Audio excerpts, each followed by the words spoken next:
Students, unit 6 है जी public sector accounting का, जो हम accounting policies and procedures manual पढ़ रहे थे। अच्छा, यूनिट 6 के अंदर हमने रिसीट्स के मतलब पढ़ना है।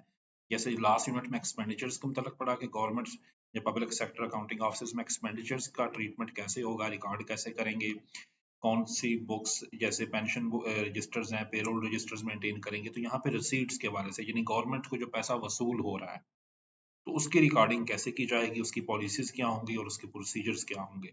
पॉलिसीज में एक जनरल ब्रॉडर प्रिंसिपल्स बताए जाते हैं और प्रोसीजर के अंदर डिटेल्ड बताई जाती है कि अकाउंटिंग ट्रांजैक्शंस परफॉर्म कैसे होंगी। तो इस यूनिट को हम देखते जाते हैं। देखें, ये थोड़ी सी लेंथी चीजें हैं, मैं जरा इसको क्विकली गो थ्रू करूंगा पेपर पॉइंट ऑफ व्यू से भी, ताकि आपकी जल्दी तैयारी हो जाए। तो मेरे साथ साथ आप जरा चलिए। अच्छा, रिसीट्स के हवाले से जो जर्नल पॉलिसीज हैं, जितनी भी रिसीट्स कलेक्ट हो जो गवर्नमेंट से हो की तरफ से हो रही है, वो कंसोलिडेटेड फंड का हिस्सा बनती है। कंसोलिडेटेड फंड यानी कि वो फंड जिसके अंदर गवर्नमेंट का सारा पैसा होता है, उसका ये हिस्से बनेंगी। और जो भी गवर्नमेंट अमाउंट कलेक्ट कर रही है अप्रोप्रिएशन के लिए, यानी एक्सपेंडिचर्स के लिए अवेलेबल होगी, गवर्नमेंट अप्रूवल्स के जरिए, शेड्यूल ऑफ ऑथराइज एक्सपेंडिचर्स के जरिए इसमें से अमाउंट्स स्पेंड कर सकती है। जिस तरह पब्लिक अकाउंट की जो रिसीट्स होती हैं, जो गवर्नमेंट पे ऑफ अदर पार्टी पे ऑफ पे करे, वो स्पेशल पर्पस के लिए होती हैं और जनरल अप्रोप्रिएशन के लिए नहीं होंगी। अब पब्लिक मनी जो रिसीव हो रही होती है, ये बैंक अकाउंट में रखी जाएगी, ये कैश की सूरत में डिपार्टमेंट्स में नहीं रखी जाएगी। ये एक लाजमी असूल है और हर गवर्नमेंट का डिपार्टमेंट अपना बैंक अकाउंट ओपन करेगा। जो भी अमाउंट रिसीव होगी चार्ट ऑफ अकाउंट्स में या चार्ट ऑफ अकाउंट्स के हवाले से उसकी फिर तरतीब बनाई जाएगी, यानी फीस रिसीव कर रहा है गवर्नमेंट का डिपार्टमेंट या अदर चार्जेस को वसूल कर रहा है, तो उसके हवाले से चार्ट ऑफ अकाउंट्स में एंट्री होगी। चार्ट ऑफ अकाउंट वो लिस्ट ऑफ अकाउंट है जो सारी public sector accounting bodies maintain रखती हैं। और जितनी भी अमाउंट रिसीव हो उसका रिसीव वोचर बनेगा, और जो भी रिसीव हो उसका अमाउंट रिसीव हो उसका प्रॉपर रिकॉर्ड रखा जाएगा, और प्राइवेट मनी के साथ उसको मिक्स अप नहीं की जाएगी और प्राइवेट बैंक अकाउंट में इसको नहीं रखा जाएगा। इस तरह जो चेक के जरिए अमाउंट रिसीव हो वो गवर्नमेंट ऑथराइज नहीं, जब तक ना किया हो इस तरह स्पेसिफिक प्लेस में रखी जाएगी, वो बैंक अकाउंट में ही ट्रांसफर की जाएगी। आज इसके हवाले से अगर रिस्पॉन्सिबिलिटी की बात की जाए तो प्रिंसिपल अकाउंटिंग ऑफिसर यानी हेड ऑफ दैट डिपार्टमेंट, जो कि अमूमन सेक्रेटरीज होते हैं, वो रिस्पॉन्सिबल होते हैं कि सारी जो गवर्नमेंट की कलेक्टेड अमाउंट है उसको सेफली बैंक अकाउंट में रखा जाए। और ओवरऑल इसके हवाले से जो रिस्पॉन्सिबिलिटीज होती हैं वे फिर आगे डेलीगेट की जाती हैं डिस्ट्रिक्ट अकाउंटिंग ऑफिस को, ट्रेजरी ऑफिस को और एजीपीआर के ऑफिस को। अब अमूमन गवर्नमेंट का अब तरीकाकार यही डिजाइन किया गया है कि चाहे फेडरल रिसीट्स हों, अगर आप इस डायग्राम में देखें, या प्रोविंशियल रिसीट्स हों, वो बैंक अकाउंट में जमा होंगी। बैंक अकाउंट के अंदर वो पर्सन फीस जमा कराएगा या बैंक अकाउंट के अंदर वो अमाउंट जमा होगी, और वहां से बैंक फिर एक कॉपी इन डिपार्टमेंट्स को भिजवा देगा। डिपार्टमेंट्स आगे एजीपीआर के सब ऑफिस को मंथली बेस पे रिपोर्ट बना के भेज देंगे। करेंसी की अगर बात करें तो गवर्नमेंट की जितनी अमाउंट रिसीव हो वो पाकिस्तानी करेंसी में रिसीव होगी। और इसकी रिकॉग्निशन कब होगी? रेवेन्यू की रिकॉग्निशन उस वक्त होगी जब चेक क्लियर हो जाता है या डायरेक्ट कैश बैंक में जमा होता है और बैंक आपके अकाउंट में डेबिट कर दे, उस सूरत में इस रेवेन्यू को रिकॉग्नाइज करना है। ये अक्रूवल बेस पे रिकॉर्डिंग नहीं होगी। और उसके बाद अकॉर्डिंगली फिर ये अमाउंट आगे AG office, AGPR office, district account office और ट्रेजरी ऑफिस के रिकॉर्ड में चली जाएगी। अब एक्सेप्टेबल फॉर्म्स ऑफ रिसीव्ड जो है, वो एक्सेप्टेबल फॉर्म कैश की सूरत में भी जमा हो सकता है, cheque, bank draft, postal order और अदर फॉर्म्स भी हैं जो गवर्नमेंट ऑथराइज कर दे। अब चेक की सूरत में बस ये है कि नॉट नेगोशिएबल ऊपर लिखा हो, और चेक जब तक बैंक टेलर उसको क्लियर नहीं कर देता तब तक उसको की हम एंट्री नहीं करेंगे एज ए रेवेन्यू, और अमाउंट्स वगैरह उस पर क्लियरली लिखी हों।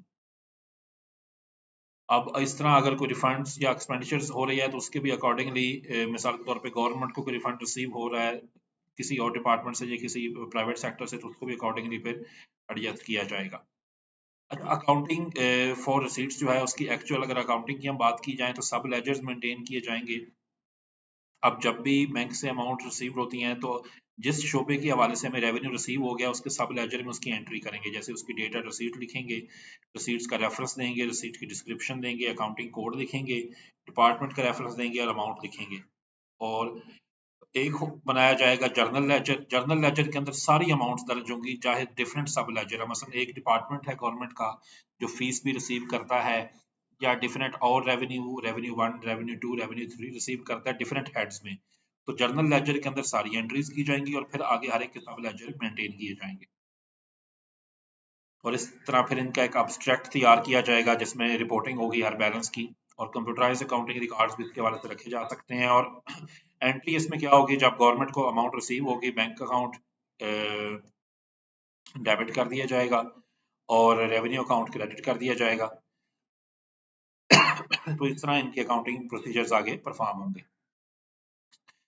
अब इसमें आपको अगर मैं डायग्राम की सूरत में पढ़ाऊं कि जो जब भी कोई पर्सन या कोई अमाउंट जमा कराने लगता है गवर्नमेंट ट्रेजरी में, तो उस सूरत में उसका जो वोचर तैयार किया जाता है उसके 4 हिस्से होते हैं, यानी 4 कॉपीज होंगी, एक उस पर्सन के लिए, एक बैंक के लिए, और 2 कॉपीज होती हैं डिपार्टमेंट्स के लिए। बैंक अमाउंट जब रिसीव कर ले उसको वोचर्स को स्टैंप कर देता है और आगे उस पर फिर उस पर्सन को देता है, और फिर एक कॉपी डिपार्टमेंट को भिजवा देता है ताकि डिपार्टमेंट का रिकॉर्ड भी अपडेट हो जाए। इसके बाद जो बैंक में अमाउंट रिसीव कर रहे होते हैं उसमें नाम लिखा जाता है, नेचर लिखी जाती है, अमाउंट लिखी जाती है और प्लेस ऑफ डिपॉजिट लिखी जाती है, ताकि गवर्नमेंट के पास ये स्पेसिफाई हो जाए। बाकी ये तरतीब स्टेप स्टेप वाइज लिखा हुआ है कि गवर्नमेंट की जो अमाउंट रिसीव होंगी, चाहे वो पोस्ट ऑफिस के थ्रू हो, कुछ इलाकों में बैंक नहीं है, कुछ इलाकों में बैंक हैं, तो उनकी फिर इसी तरह ही आगे रिपोर्टिंग होगी। अब जो वोचर होते हैं जो उसमें क्योंकि अमूमन उसकी 4 कॉपीज होती हैं, तो ओरिजिनल कॉपी जो रिटेन करता है person, second copy proof of payment के तौर पे एंटिटी रखी, और थर्ड और फोर्थ कॉपी जो है वो बैंक को पास ऑन की जाती है, और वो डेली कलेक्शन जितनी बैंक हो रही होती हैं वो फिर उनकी दिन के एंड पे उनकी समराइज फॉर्म बनाई जाती है। ये भी उसका एक फ्लो डायग्राम बनी हुई है, recording conciliation, reconciliation of receipt. तो जब भी कोई गवर्नमेंट अमाउंट रिसीव हो तो उसको रिकॉर्ड कर दिया जाता है, सब लेजर में भी एंट्री की जाती है और जर्नल लेजर में भी एंट्री की जाती है, और वेरिफिकेशन की जाती है जो बैंक से रिकॉर्ड मौसूल हो, और उस सूरत में फिर इस अमाउंट को एज ए रेवेन्यू दर्ज किया जाता है। अकाउंटिंग ऑफिस में जो अकाउंटेंट जनरल है वो इंश्योर करता है कि जितनी भी अमाउंट रिसीव हो रही है स्टेट बैंक के थ्रू या नेशनल बैंक के थ्रू, वो डेली बैंक रिटर्न्स होती हैं या स्क्रोल्स होती हैं जो गवर्नमेंट डिपार्टमेंट्स के लिए वो बैंक बनाते हैं, और जितना डेली का कलेक्शन हो वो फिर दिन के एंड पे वो उस मुतलका गवर्नमेंट डिपार्टमेंट को वो स्क्रोल भिजवा दी जाती है कि आज के दिन में आपकी ये कलेक्शन हुई है, और उस स्क्रोल पे फिर सारी डिटेल या डिस्क्रिप्शंस दी होती हैं। फिर कंसोलिडेशन उन रिसीट्स की जाती है, आपने सब लेजर जर्नल लेजर में एंट्री की जाती है, और रिसीट्स की फिर आगे अकॉर्डिंगली एडजस्टमेंट की जाती है। फिर इसी तरह कंसोलिडेटेड फंड के अंदर वो अमाउंट्स लिखी जाती हैं, जैसे हमने फर्स्ट यूनिट के अंदर पढ़ा, कंसोलिडेटेड फंड के अंदर 3 मेजर चीजें आती हैं। नंबर 1 चीज जो इसमें आती है वो रेवेन्यू रिसीट्स हैं। रेवेन्यू रिसीट्स डायरेक्ट टैक्सेस से आती हैं, इनकम टैक्स और प्रॉपर्टी टैक्स। दूसरी रेवेन्यू रिसीट्स आती हैं इनडायरेक्ट टैक्सेस से, जैसे customs duty, sale tax, with holding tax. Revenue receipts other income से आती हैं, जैसे गवर्नमेंट की एंटरप्राइजेज हैं, ये कंपनीज हैं, इंटरेस्ट रिसीव गवर्नमेंट करती है अगर किसी को अमाउंट दी हो, डिविडेंड गवर्नमेंट रिसीव कर रही होती है अगर किसी कंपनी के शेयर परचेज किए हुए हैं। इस तरह proceeds from sale of assets है, ग्रांट्स हैं, जुडिशियल रिसीट्स हैं।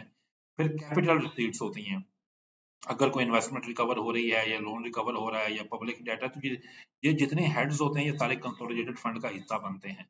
इस तरह पब्लिक अकाउंट होता है गवर्नमेंट का, उसके अंदर सेविंग स्कीम्स हैं और इस तरह के पैसे होते हैं, और क्रिमिनल कोर्ट और जुडिशियल के डिपॉजिट्स होते हैं, जिनको हम यूनिट 1 में डिस्कस कर चुके हैं। अब लास्ट इस यूनिट का टॉपिक है बैंक रिकंसिलेशन। जारी बात है जब बैंकों के जरिए काम हो रहा होगा तो बैंक रिकंसिलेशन स्टेटमेंट हमने बनानी होगी। आप अकाउंटिंग में बैंक रिकंसिलेशन स्टेटमेंट बनाना सीख चुके हैं, तो एक्चुअली वही काम यहाँ पे किया जाता है। एक डिपार्टमेंट स्पेसिफाई कर देता है नेशनल बैंक की कैटेगरी ए ब्रांचेस और category B and C branches. Category A branches वो होती हैं जो अर्बन एरियाज में होती हैं, और बी और सी वो होती हैं जो रूरल एरियाज में होती हैं। अब होता यह है कि जो मेन डेजिग्नेटेड ब्रांच होती है, डिस्ट्रिक्ट अकाउंट ऑफिस या एजीपीआर ऑफिस या एजी ऑफिस, उससे डायरेक्ट राब्ते में होता है। वो जितनी भी अमाउंट मेन ऑफिस के थ्रू रिपोर्ट हो रही होती हैं वो डेली बेसिस पे गवर्नमेंट ऑफिस को वो स्क्रोल भेज रहे होते हैं।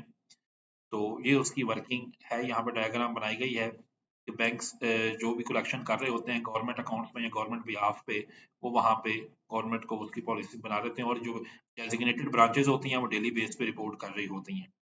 अब जो डेजिग्नेटेड ब्रांचेस होती हैं, अब गवर्नमेंट का जो बैंक के साथ रिलेशनशिप है वो ये है कि वो डेली बेस पे स्क्रोल रिपोर्ट करेंगी, और फिर इसके साथ साथ जो डेली रिटर्न वो रिपोर्ट करेंगी, उसमें ये